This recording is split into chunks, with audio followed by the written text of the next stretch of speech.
All right, before we move on to the Stripe settings and the Stripe dashboard, let's go to the top right drop-down menu and make sure we are connected with Stripe. Go to Integrations, scroll down, find Stripe and click Use. And here, follow these instructions if you are not connected. If you are connected, you will see Disconnect here, and you are now integrated with MailerLite. Now, besides this, you can also go ahead and go to Sites, create a website or a landing page, and add one of the blocks we have prepared for Stripe. That's what I did here.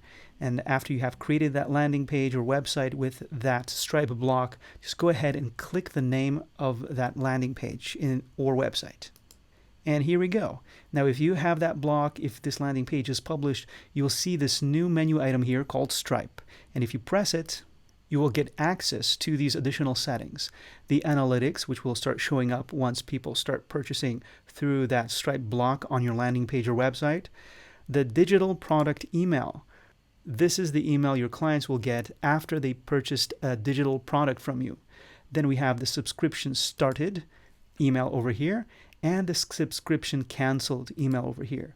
So once they purchase a subscription, they will get this email, and once they cancel their subscription, they will get this other email. So these are the three emails you can control from within MailerLite. You can go ahead and click Edit here, design the email, and here we go. Now this is the email builder you're used to. If you've been using the drag and drop builder, just go ahead and use any of these blocks over here. And here we have some tags, some custom field tags that you can use. In Stripe, they are called variables. And if you want to learn about the ones that you can use within MailerLite that will work correctly with Stripe, well, you can go ahead and go to our website, use the search function, type in Stripe, and find this, how to sell digital products through MailerLite using Stripe. And then go ahead and click what variables can be used in Stripe emails. And that will take you to this section where you can see all the variables that you can use: name, email, account email, product name, product description, and product image. And you can use all of those when you click here and you edit your email. So that's that. After you're done, just click Save, and that will take you back to your Stripe demo settings over here. Okay, so that's that. Now let's go to the Stripe dashboard. And once you're in your Stripe dashboard, just go ahead and go to Settings.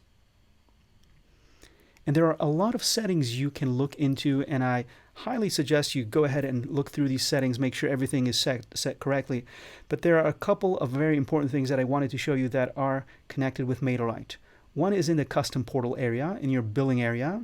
Make sure you scroll down here and allow customers to cancel their subscription. For canceling at the end of the billing period, use this setting here. To cancel immediately, use this setting here. And after they cancel immediately, well, they will get that email that you set up in MailerLite. And same thing with the cancel at the end of billing period. If they cancel, they will get the email, but they will get it at the end of the billing period. So that's the difference here. All right, and you can scroll down. Remember to click Save over here. Two more important things. That's what will happen when you click Save. You have to include the link to your terms of service and the link to your privacy policy in order for this to work. And it actually says required here. Okay, but I am going to cancel this for now.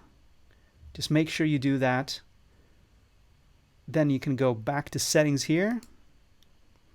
And the second thing you really need to do is go to Emails here and go ahead and click Success Payments.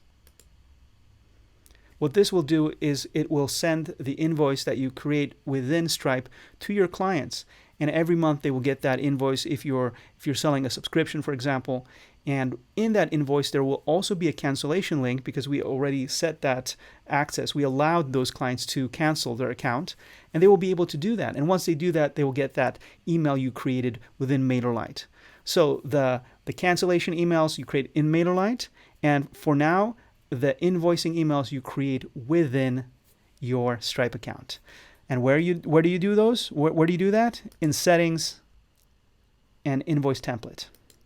But besides configuring the invoice template over here, you have the branding settings here. And if you click that, you'll be able to design the colors so that they match your brand. So those are the two things. One is the customer portal. Make sure you allowed customers to cancel subscription. The second thing is you go to business settings and the emails here, and make sure that the successful payments are also turned on. Remember to save. And once you're saved, you're ready to go. Now, once you create a product here, because you actually have to create a product if you want to use your products within MailerLite and to use the Stripe block within MailerLite, you give the product a name, a description, and an image. And these three things will be used within your blocks. These advanced options will not be used, so you don't have to worry about those unless you need them within Stripe or for another reason. And another very important thing with all of these settings is you, of course, create the product, either a recurring product or a one-time product, but make sure that the standard pricing here is always set, because currently we do not support these other types of pricing models, just a standard pricing one. And that's it. Once you set this up, you should be ready to go, and then you can go ahead and start adding products to your landing page or to your website within MailerLite. Thank you for watching. Have a wonderful day, and as usual, I will see you in another video. Hey, thanks for watching the video. Please click subscribe, use the little bell icon. You can also catch us on Facebook, Instagram, Twitter, and of course use the little subscribe link in the description to sign up to our newsletter. Thanks again, and see you in the next video.